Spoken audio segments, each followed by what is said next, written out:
काय आहे?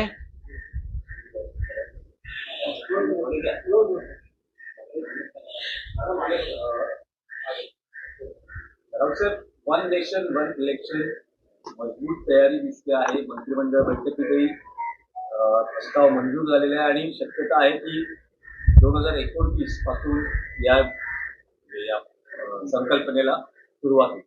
2029 पर्यंत नरेंद्र मोदी प्रधानमंत्री राहतील का?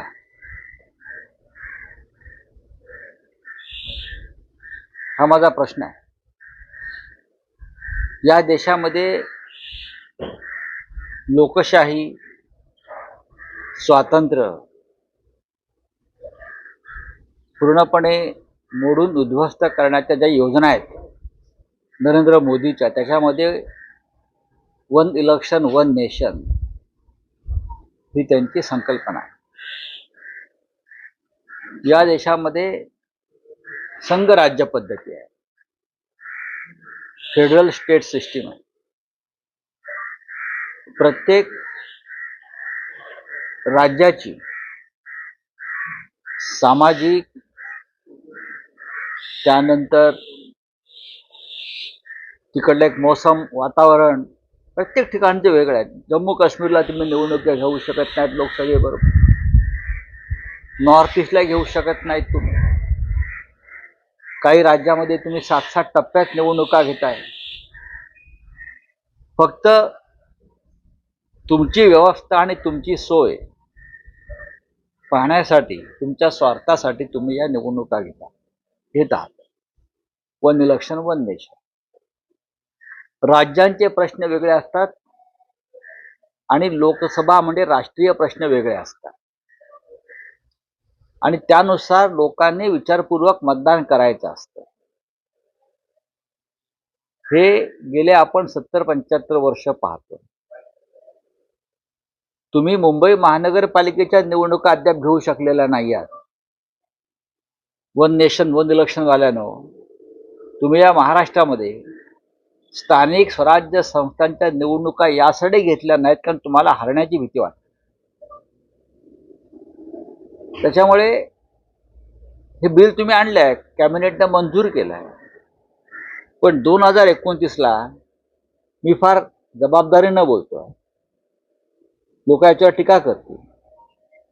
2029ला वन नेशन वन निवडणूक इलेक्शन जो काय त्यांचा फंडा आहे, त्यावेळेला नरेंद्र मोदी प्रधानमंत्री असतील का, ही माझ्या मनात कायम शंका आहे. त्यांच्याकडे बहुमत आहे, त्यांच्याकडे 2 टेकू आहेत, त्यांना पक्ष फोडण्याचा आणि बहुमत प्राप्त करण्याचा अनुभव आहे. तरी माझा हा प्रश्न आहे, ज्यांनी देशाच्या संविधानावर आणि देशाच्या संघ राज्य व्यवस्थेवर अशा प्रकारे हल्ला केलेला आहे, इतिहासानं त्यांना माफ केलं नाही आणि पुढे जाऊन जी नवी योजना किंवा रचना ते आणायचा प्रयत्न करत होते, ती पुढे नेण्यात ते राजकारणात राहिले नाही. निवडणुका लागतात कोणत्या? लोकसभेच्या? असं बोला मग, कधी लागू द्या. शिवसेनेनं मुंबईसह 14 महानगरपालिकांच्या निवडणुकांची तयारी सुरू केलेली आहे आणि आम्ही अत्यंत ताकदीने निवडणुका लढवू. 3 वर्ष या निवडणुका रखडवून ठेवल्या. 3-3.5 वर्ष मुंबईसारख्या शहराला लोकनियुक्त सरकार म्हणजे महापालिका दिली नाही, महापौर दिला नाही. का? तर त्यांना हरण्याची भीती होती. विधानसभा निवडणुकीमध्ये वाममार्गानं आम्ही विजय प्राप्त करू शकतो याची खात्री पटल्यावर ते आता महानगरपालिकेची निवडणूक घेण्याच्या तयारीत आहेत. पण तुम्ही घ्या, आमचे कार्यकर्ते, आमचा मतदार हा ठामपणे मुंबईत मराठी माणूस टिकावा, मराठी माणूस राहावा आणि मुंबई ही राजधानी मराठी माणसाची आहे, ती महाराष्ट्रातच राहायला पाहिजे, यासाठी आम्ही प्राणांची बाजी लावून ही निवडणूक लढू. तुम्ही काल शरद पवारांची भेट घेतली आणि सांगितलं की राष्ट्रवादी काँग्रेस शरद पवार पक्षातून विचारांची गट निर्माण झाली. त्याचं म्हणणं आहे की अजित पवारांसोबत आपण सत्तेत जावं, तर दुसऱ्या गटाचं म्हणणं आहे की भाजपसोबत आपण सत्तेत जावं. अजित पवारांबरोबर जाणं आणि भाजप बरोबर जाणं एकच आहे. बरोबर ना? मी शरद पवार साहेबांना ओळखतो, जवळजवळ त्यांच्याबरोबर मी रोजच असतो. संसदेमध्ये, राज्यसभेत त्यांच्या आणि माझं जागा बसण्याची ही बाजूलाच, आम्ही एकत्रच बसतो. की बहुतेक कुणीतरी फार ठरवून आम्हाला जागा वाटप केलेलं आहे. मला असं वाटत नाही की माननीय शरद पवार साहेब त्यांनी जो विचार पुरोगामी महाराष्ट्राचा,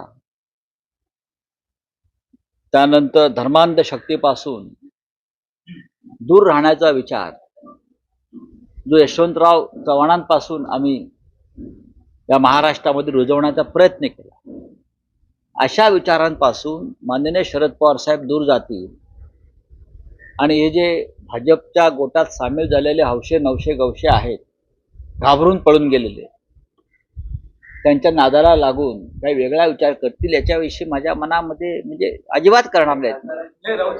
आणि दुसरा असा आहे की याबाबत मध्यस्थी कोण करताय? अशी माहिती की अदानी घरी नाही, या संदर्भात मोठा उद्योगपती कशाला? गौतम अडाणींचं नाव घ्या ना तुम्ही कशाला लाजताय? असं म्हटलं जातं की यामध्ये एक प्रश्न आहे. बघा, गौतम अडाणींच्या घरी अलीकडे राजकीय चर्चा होतात. महाराष्ट्राचे भविष्य ते ठरवायचा प्रयत्न करतात. कोण? गौतम अडाणी, ज्याने महाराष्ट्राचं विमानतळ ताब्यात घेतलं, ज्याने धारावीसह हजारो एकर जमीन मुंबईची गिळली, ज्याने महाराष्ट्राचे जकात नाके ताब्यात घेतले सत्ता आल्याबरोबर, हे गौतम अडाणी महाराष्ट्राचं सामाजिक आणि राजकीय भवितव्य ठरवणार आहे. हे गौतम अडाणी म्हणजे का आचार्य विनोबा भावे आहेत का? हे गौतम अडाणी म्हणजे दादा धर्माधिकारी आहेत का? हे गौतम अडाणी म्हणजे जमनलाल बजाज आहेत का? हे गौतम अडाणी म्हणजे सन्माननीय आदरणीय यशवंतराव चव्हाणजी आहेत का? की जे या राजकारण्यांच्या गटातटामध्ये मध्यस्थता करून महाराष्ट्राला पुढे नेण्याचं काम करतायत. काय आहे? एक उद्योगपती जो नरेंद्र मोदींचा मित्र आहे आणि मित्र म्हणून हा महाराष्ट्र आणि देश लुटण्याचा प्रयत्न करतोय म्हणून देशामध्ये गोंधळ सुरू आहे. तो या महाराष्ट्रामध्ये राजकारण करणार, महाराष्ट्राचे भवितव्य ठरवणार, आणि जे मुंड्या खाली घालून त्यांच्या घरी बसतायत त्यांना लाज वाटली पाहिजे मराठी म्हणून स्वतःला म्हणवून घ्यायला. राऊत साहेब, या थेट असा प्रश्न आहे की शरद पवार, सुप्रिया सुळे वगळता जे अन्य एनसीपी शरद पवार गटाचे खासदार आहेत ते अजित पवारांच्या पक्षात जाऊ शकतात यासाठी, कारण अजूनही केंद्रात मी माननीय अजित शरद पवारांच्या गटाला मंत्रीपद नाहीये.